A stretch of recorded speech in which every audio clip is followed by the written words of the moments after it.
Hey everyone, here is the second video for this week, and this is going to be on the Minstrel politics reading. So I hope to address the two reading questions from this reading, especially because there were quite a number of you that got at least the last one wrong, just a little bit off. So I wanted to clarify the characters that you were supposed to have focused on. So let's go ahead and get started. The way I want to start is we will first, we'll talk about the two characters. I'll quickly get into the reasons why Sparks is doing this article and sort of talk about what he's trying to look at. And then we'll look at President Obama's, how his race led to a unique struggle during the 2008 campaign. And then I'll sort of allude to some issues that we're having now. Typically in class, we would talk more about that, but because there isn't a way to have dialogue, at least as of now, I'll just sort of give you some suggestions on what you could look at for the future. Oh, sorry about that. All right, so Sparks has started off this article by talking about then Senator Obama, now President Obama, his Berlin speech and some of his other speeches that he had given on the campaign trail in his first campaign, so in 2008. What Sparks has to say is he believes that Obama, like some of the words that Obama was using, sort of called to race without actually talking about race. So Sparks isn't necessarily criticizing him for that. He's just sort of saying this is what is happening, right? So specifically in the Berlin speech, he uses words like dream, journey, even referencing his father. Sparks is sort of saying that those words, you could sort of think of them as ideographs. They're like dripping with history, especially, dream. When you hear dream in politics, you, at some point, pretty quickly, you think of the I have a dream speech, and especially because of the racial connection, that's something that people are going to think of, right? Even the way Obama had still speaks today, some people compare him to some of the speakers in the civil rights era. And I think part of that has to obviously do with his race. And so part of that isn't quite true, but there are some words that I think he uses that calls back to them. And, we can't ever be sure if that's purposeful or not, but my inclination is that it was at least somewhat purposeful, partially because politicians, almost everything they do, the speeches that they're delivering, people are analyzing how every single word is going to be taken. So there had to have been a little bit of like push for that sort of connection without making Obama talk about race, because especially in 2008, it wasn't something that people talked a whole lot about. Some people were convinced that we lived in a colorblind society. And even though I think some people wanted Obama, both when he was running and when he was president, to take on sort of him being the first Black president, take it on a little bit more strongly, we also have to recognize being the first Black president as a really hard negotiation of like trying to satisfy the needs of everyone. But what your author is trying to do is he's like, yes, Obama was doing this over here. And what ended up happening was that sort of opened the door for McCain, who was campaigning against him, John McCain, and other people who were helping the McCain campaign, including the vice presidential nominee, Sarah Palin. It opened the door for them to sort of utilize race without actually saying or explicitly talking about race. And that's what this article is looking at. It's not looking at the way Obama used it, right? Instead, he's looking at how the people opposing Obama was using it. So some of you got that right, but there are a few of you who maybe didn't get past the first couple of paragraphs, and you didn't quite get that we're not looking at Obama in this particular reading. We're looking at the effects of the other side on Obama. Okay, so let's get into, I think what's really important here is to get into those two characters that your article talks about. So your article calls up the Minstrel show. And so this is something that was happening during slavery, primarily in the North, and after slavery was made illegal in the North. So for a while, the popular character was Jim Crow or the plantation brew. This particular character was the character that sort of, I guess in the name Plantation Brute, you can see it. They sort of are almost portrayed as animalistic. They're portrayed as people who don't think before they do anything. They are portrayed as people who are scary, people who we shouldn't trust. Because and the thing that we shouldn't trust, it's because they're so animalistic, right? They don't act with rationality. So that was a character that was portrayed in blackface in shows primarily in the North. Primarily there were white people who were in blackface, but there were some black actors who decided to also perform in blackface, so they made themselves even more black. Eventually, though, and this is especially after the slaves were freed, the Plantation Brute wasn't really doing it for the people who were white in the North. And what I mean by that is, like, all of a sudden people in the North started to feel a little bit threatened by slaves being freed, right? And by slaves, some slaves choosing to move to the North, even though they were freed, there was still a lot of problems in the South. So we had this big migration. And so there was another character that was created that sort of helped white people navigate this change. And when I say helped white people navigate this change, I'm saying it in, like, this is a pretty negative thing and they shouldn't have tried to navigate in this way, but that's how they convinced themselves that this was okay, right? So this new character was known as Jim Dandy or Zip Coon. There's a couple other ways, like if you go online, you can see there's a couple other ways of labeling this, but this was one of those that many of you got wrong. So it's not Zune Coon. I don't know where you all are getting that. I'm guessing you all are working together, or you're seeing someone else's work, but it's Zip Coon is the name if you're going to choose that one. So this particular character is a character that is sort of portrayed as a wolf in sheep's clothing. So think about this as, I mean, this picture over here is sort of a good depiction of this. So they're going to dress as if they belong in this white society, right? So they're going to wear the suits, they're going to wear the hats. They're not going to be portrayed as this animalistic individual, but there's always going to be something a little bit off about the Jim Dandy character, so that you can see that they are trying to assimilate, but they are not quite there. Think about this as, like, I mean, today we talk about this as acting white, right?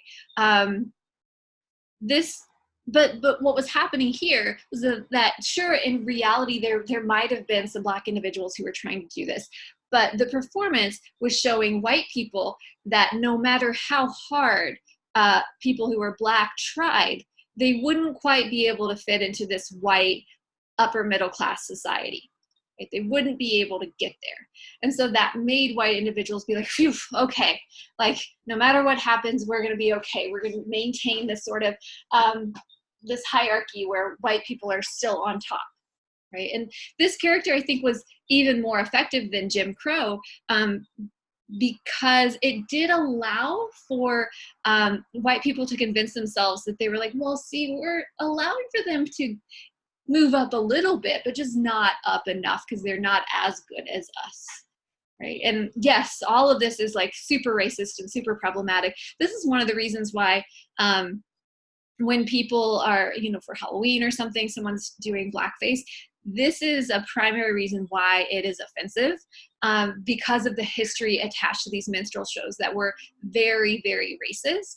And I mean, there's other problems with being in blackface, but this is one part of that. So just to reiterate, there's two different characters. So you can either say Jim Crow or the Plantation Brute. Those are the same.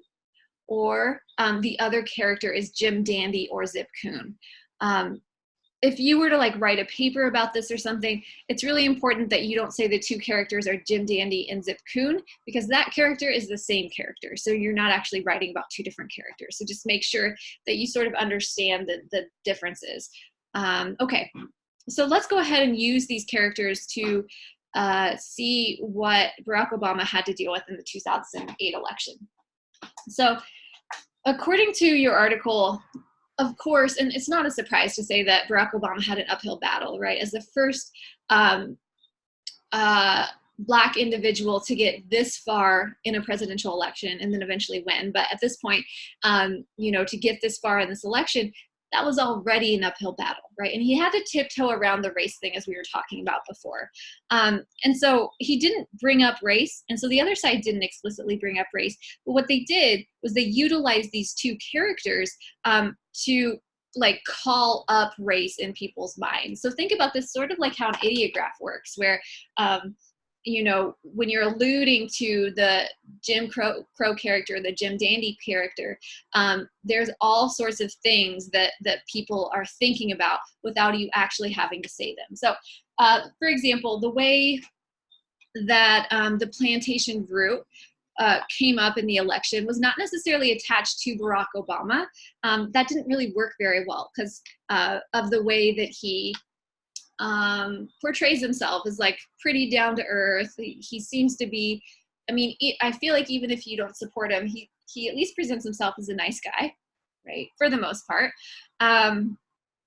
So attaching him to that character didn't work, but what some people tried to do was they tried to attach him to other people who were that character. So, for example, I think his name was Kwame Kirkpatrick. He was a mayor of Detroit, maybe the governor of Michigan. Anyways, he had gotten in trouble when he was in office for being corrupt. And there was a time when Barack Obama and him were not necessarily pals, but they, you know, sort of knew each other. And there was a commercial that brought that connection up. And this sort of and it's probably important that Kwame Kirkpatrick is Black. So as soon as people see Kwame Kirkpatrick and they see that like he'd done all these bad things, that's calling up the plantation group. Again, very racist, but it's something that is happening, right? Without actually having to bring up race or having to say explicitly something that is racist.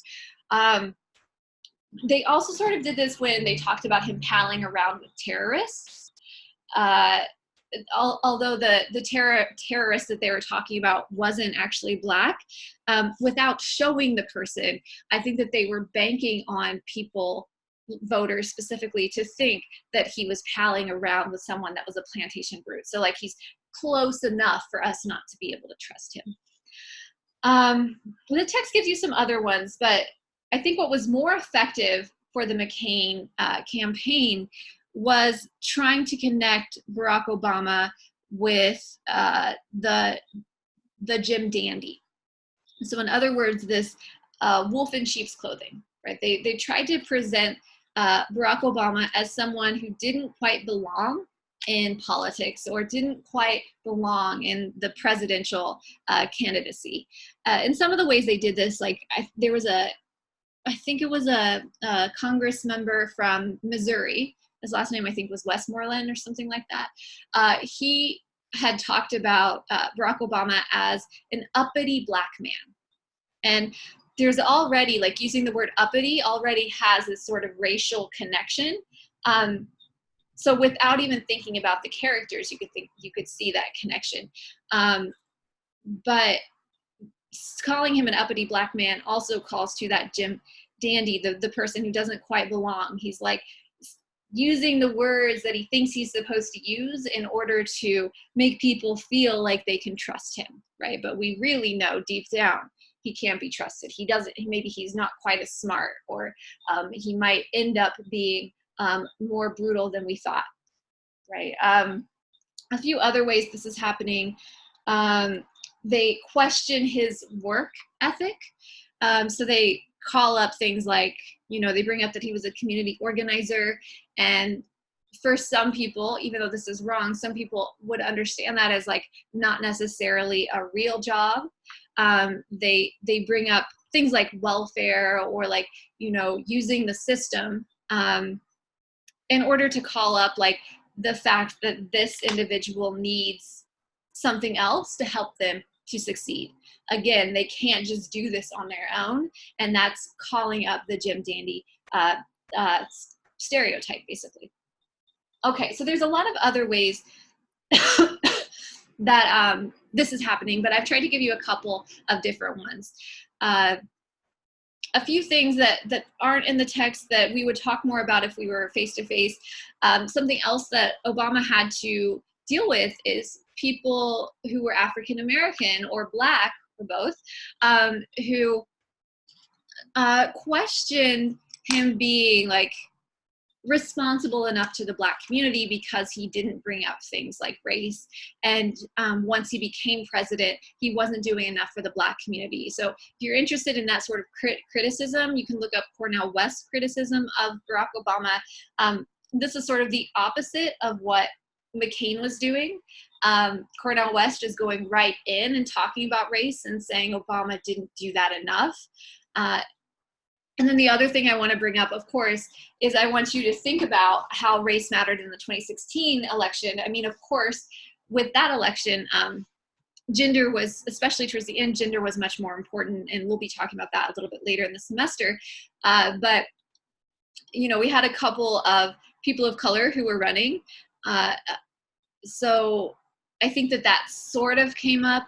I think maybe race mattered more on like rather than a candidate level, more of like we started to see the racial divide more than we had before. And this, of course, has to do with the racism against Barack Obama and his 2 terms in office and this sort of bubbling up. So I think race, in my opinion, race did matter, but in a different way than when Barack was first running.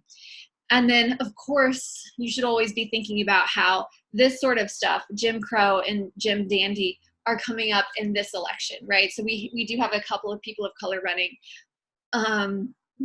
So far, only on the Democratic side. But I think that if you watch them, you can see sort of them maybe using some of the same words or maybe being more explicit than Barack Obama was. And that's something that as you're watching them, please pay attention to that, because it's, I think that they're learning some lessons from the way Obama handled this and the way other people handled race when he was running. So yeah, we'll see this definitely affect it more and more in the future. All right, so that's it for this particular reading. So hopefully you understand those 2 different characters and you understand what this author was trying to do. Again, not really focus on Obama's speech, but focus on the way other people were talking about Obama in order to call up some of these racist characters. All right, so as always, thank you so much. Don't forget about your paper that's due later on this week, and I'm always happy to answer any questions that you have. All right, have an awesome week.